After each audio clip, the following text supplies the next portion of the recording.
हम स्टार्ट कर रहे हैं अपना चैप्टर नंबर 16, ठीक है। This is our chapter 16, last chapter of our book playing with numbers. बहुत इंटरेस्टिंग चैप्टर है ये, ठीक है। प्लेइंग विद नंबर्स, हम लोग बहुत सारी अलग अलग चीज़ें सीखेंगे इसमें, ठीक है। प्लेइंग विद नंबर्स में देखो, प्लेइंग विद नंबर्स का क्या सिंपल सा मीनिंग है कि हम लोगों को अलग अलग चीज़ें देंगे। जैसे मान लो एक बहुत छोटा सा एक एग्जांपल लेता हूँ, 3 + a + 9 = 18। So what should be there in place of a की जगह पे क्या होना चाहिए?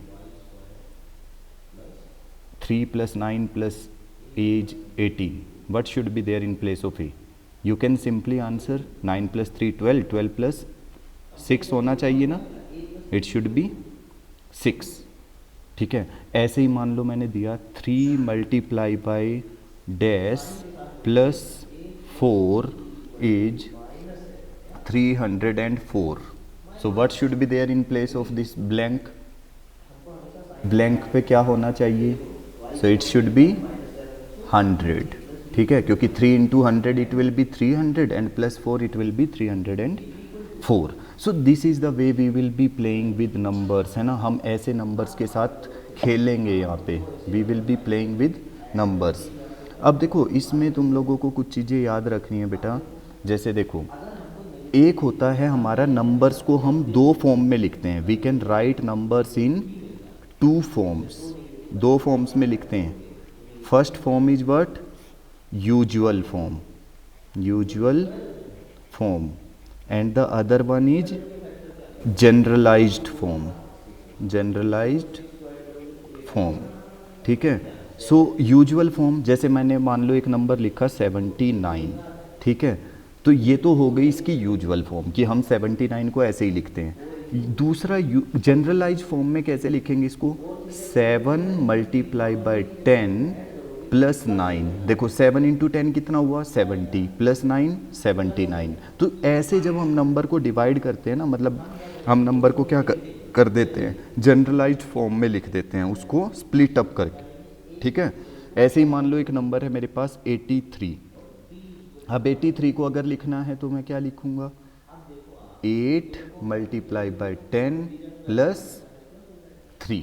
तो this is our generalized form. पता है, ये हम लोग सीख चुके हैं, ये बचपन में ही हम लोगों को 1s 10s सिखाया जाता है ना, उसमें ही सीख जाते हैं हम। 2nd 3rd क्लास में जब 1s 10s 100 है ना, ये सब पढ़ते हैं। तो देखो, किसी भी 2 digit number, if a 2 digit number is there, ठीक है, if a 2 digit number is there, 2 digit number ऐसा होगा ना, ए बी, 2 ही डिजिट हैं इसमें, ए बी, तो हम उसको जब जनरलाइज्ड फॉर्म में लिखते हैं, ये तो यूजुअल फॉर्म हो गई, ये क्या है? Usual form. अब अगर इस नंबर को जनरलाइज्ड फॉर्म में लिखना है तो ए को किससे मल्टीप्लाई करना है? 10 से, प्लस बी को ऐसे ही लिख देना है, ठीक है। ऐसे ही अगर हमारे पास 3 डिजिट नंबर होगा, देखो 3 डिजिट नंबर में क्या करेंगे? 3 डिजिट नंबर में हम क्या करेंगे? मान लो नंबर है ए बी सी, जैसे मान लो मेरे पास ना एग्जाम्पल लेते हैं 371। तो 371 means 3 is multiplied with 100 plus 7 is multiplied with 10 and plus 1, सो 371। देखो 300 हो जाएगा, 3 × 100 300, 7 × 10 70 प्लस 1, सो 371। दैट मीन्स अगर 3 डिजिट नंबर है तो ए को किससे मल्टीप्लाई करना है? 100 से, बी को किससे मल्टीप्लाई करना है? 10 से, प्लस सी को किससे मल्टीप्लाई करना है? 1 से, या फिर हम सी को डायरेक्टली भी लिख सकते हैं। So this is how we write the numbers in generalised form, और we can write a number in usual form. अब मान लो मैंने एक नंबर दिया 4 × 100 प्लस 6 × 10 प्लस 3।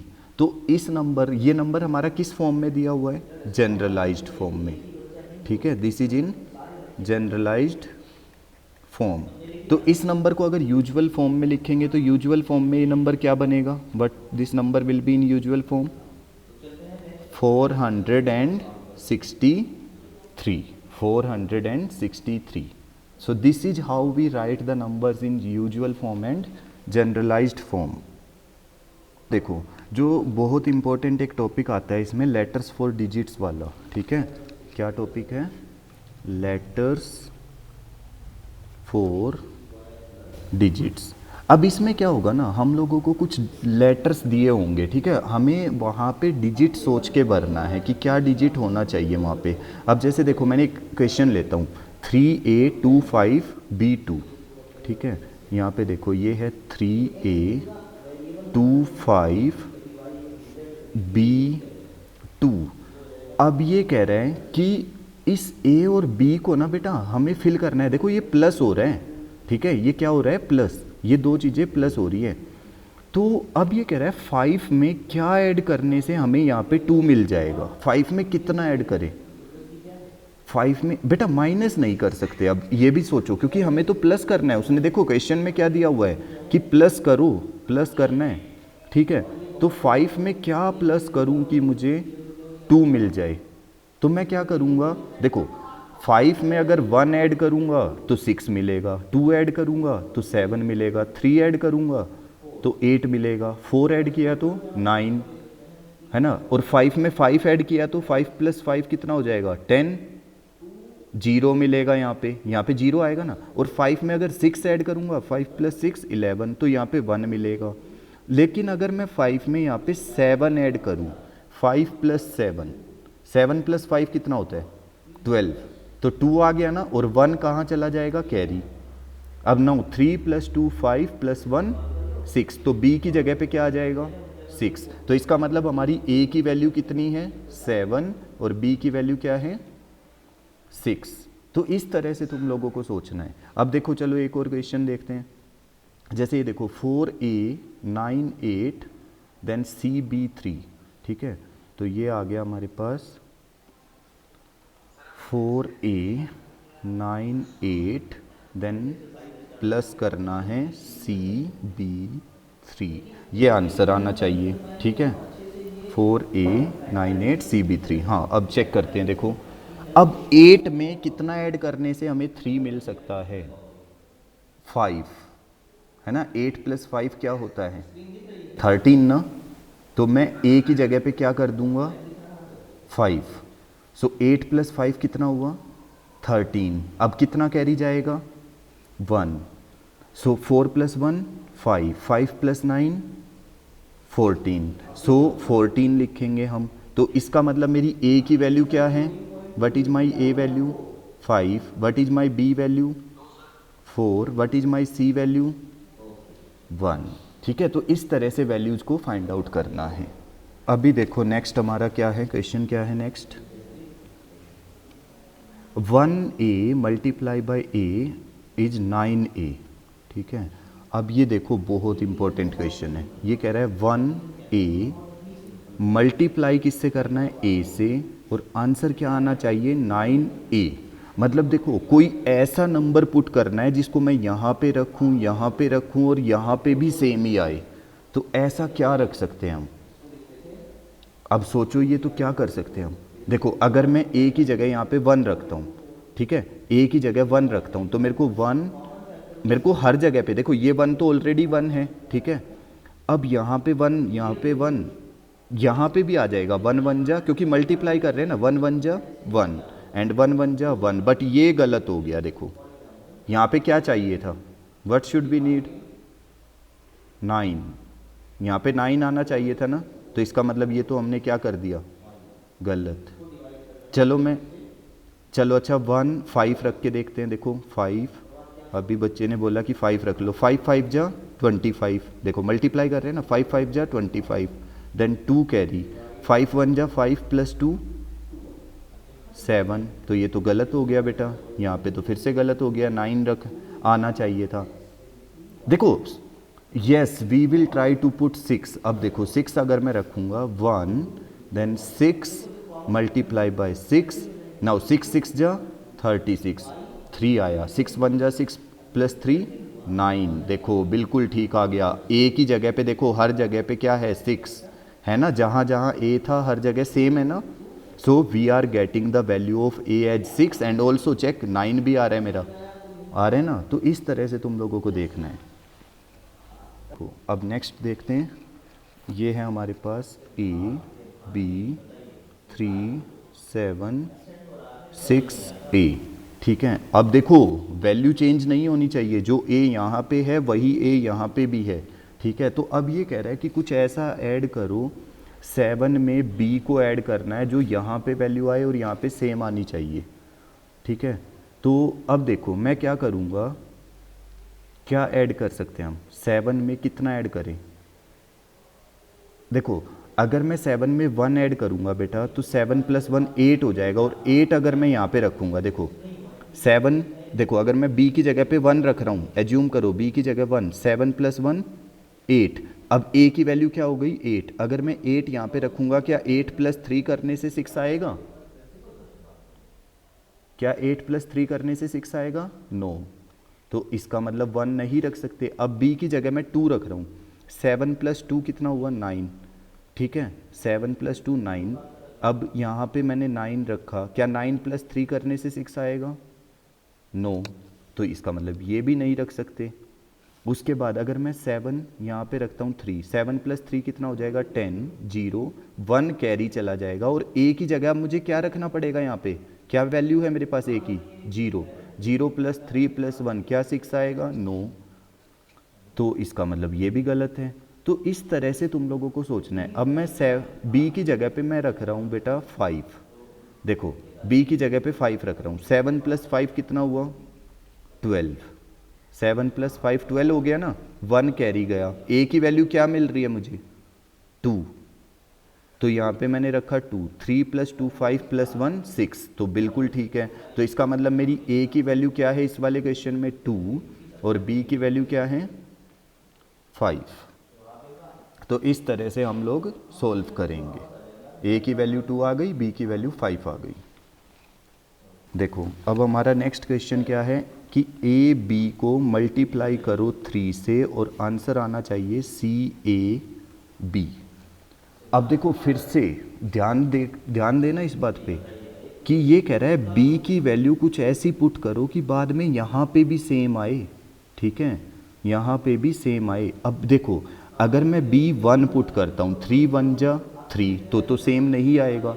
तो तुम्हें ना ये सोचना है कि 3 के टेबल को ना हम किससे मल्टीप्लाई करें कि हमारा यहाँ पे सेम चीज आ जाए।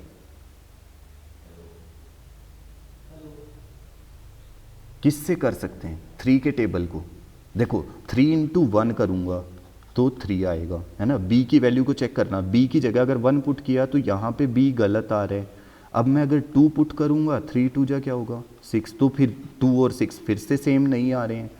3 को 3 को हम 5 से करेंगे, 3 5 जा 15। तो देखो अब मैं क्या कर रहा हूँ, 3 b की जगह पे रख रहा हूँ 5, b की जगह क्या रखा मैंने 5, सो 3 5 जा 15, तो मुझे यहाँ पे 5 मिलेगा और मेरा 1 कैरी चला गया। अब ये कह रहा है कि यहाँ पे भी ऐसे ही करो, a से मल्टीप्लाई करो, फिर ये 1 ऐड करके सेम आना चाहिए। ठीक है, 1 ऐड करके। अब देखो मैं क्या करूँगा, अगर मैं यहाँ पे a की जगह 1 रखता हूँ, a की जगह देखो, अब मैं a की जगह अगर 1 रखता हूँ तो 3 × 1 कितना हुआ 3, + 1 करने से क्या आएगा 4, है ना। 3 × 1 + 1 करेंगे तो 4 आ जाएगा, लेकिन हमें चाहिए यहाँ पे भी वही सेम आना चाहिए, तो 1 तो नहीं रख सकते। 2 रखेंगे तो 3 2 जा 6 + 1 7, 3 3 जा 9 + 1 10, 3 4 जा, देन 3 6 जा 3 6 जा 18 + 1 19, 3 7 जा 21, 3 8 जा 24, 3 9 जा 27। तो हम क्या रखें ऐसा नंबर, यहाँ पे a की जगह हम रखेंगे क्या। ध्यान से देखो, जब मैं 3 को मल्टीप्लाई कर रहा हूँ a से और +1 कर रहा हूँ तो मेरा आंसर भी a ही आना चाहिए ना। देखो 3 को मल्टीप्लाई कर रहा हूँ a से और +1 कर रहा हूँ तो आंसर 1 आना चाहिए। समझ रहे हो, तो ऐसे ध्यान से सोचना है।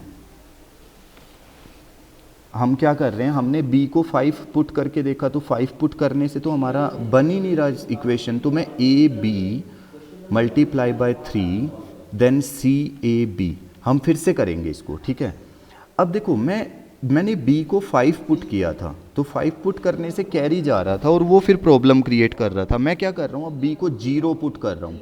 3 को 0 से मल्टीप्लाई करेंगे तो क्या हमें 0 मिलेगा? यस। देन अब इस वाले को मैं 5 पुट कर देता हूँ, 3 5 जा 15, तो क्या मुझे a की वैल्यू 5 मिल जाएगी? यस। सो इसका मतलब मेरी a की वैल्यू मैं क्या पुट करूंगा? 5, और b की वैल्यू क्या पुट करूंगा? 0। तो ऐसे सोचना है, बहुत सोचोगे तब कर पाओगे ये सारे क्वेश्चंस।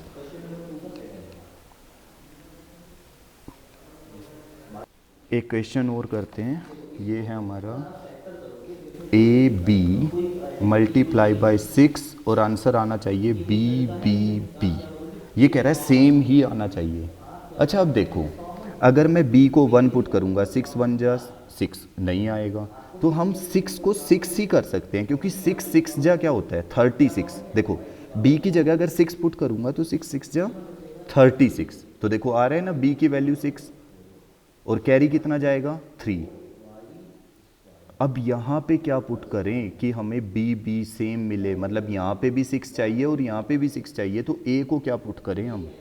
यहाँ पे तो मैंने b को 6 कर दिया, हाँ, लेकिन यहाँ पे क्या करें? तो देखो अब हमें +3 भी मिल जाएगा, ठीक है। तो अगर मैं करता हूँ 6 9 जा, 6 9 जा कितना होता है? 54, तो 5, हाँ, यहाँ पे तो 4 + 3 7 आ जाएगा, तो ये गलत हो जाएगा। तो क्या हम कुछ और पुट कर सकते हैं? A B multiply by 6 and we need to get B B B. So what we can put here? देखो यहाँ पे 8 पुट करो, 6 8 जा 48, तो यहाँ पे 8 आ गया। अब यहाँ पे 4 कैरी चला गया, ठीक है, यहाँ पे 4 कैरी चला गया। अब हमें यहाँ पे 8 चाहिए, यहाँ पे 8 चाहिए, क्या हम ला सकते हैं? अब चेक करूँ, क्या हम ला सकते हैं? 6 नहीं आएगा, क्योंकि 88 हम किसी भी तरह नहीं ला सकते बेटा। 6 10 जा 60 होता है, और 6 10 जा के अलावा तो हम कुछ पुट कर ही नहीं सकते। तो अब हम फिर से देखो, ए बी मल्टीप्लाई बाय 6 और बी बी बी। अब मैं पुट कर रहा हूँ 4, 6 4 जा 24, 2 कैरी, ठीक है, 6 4 जा 24, 2 कैरी चला गया। तो क्या अब हमें यहाँ पे चाहिए 4 और यहाँ पे भी 4, तो क्या हम ला सकते हैं? यस, हम यहाँ पे 7 पुट करेंगे, 6 7 जा 42 + 2 44, तो इसका मतलब a की वैल्यू क्या आई? 7, और b की वैल्यू क्या आई? 4। चाहो तो चेक कर लो, देखो 74 को जब मल्टीप्लाई करेंगे 6 से, तो 6 4 जा 24, 6 7 जा 42 + 2 44, तो 4 4 4, देखो b आ गया, यहाँ पे भी b आ गया, यहाँ पे भी b आ गया, और यहाँ पे भी b आ गया, और ये 7 a की वैल्यू है। तो इस तरह से तुम लोग इसको सोल्व कर सकते हो, ठीक है। तो ध्यान रखो, थोड़ी सी प्रैक्टिस करो इन क्वेश्चंस की।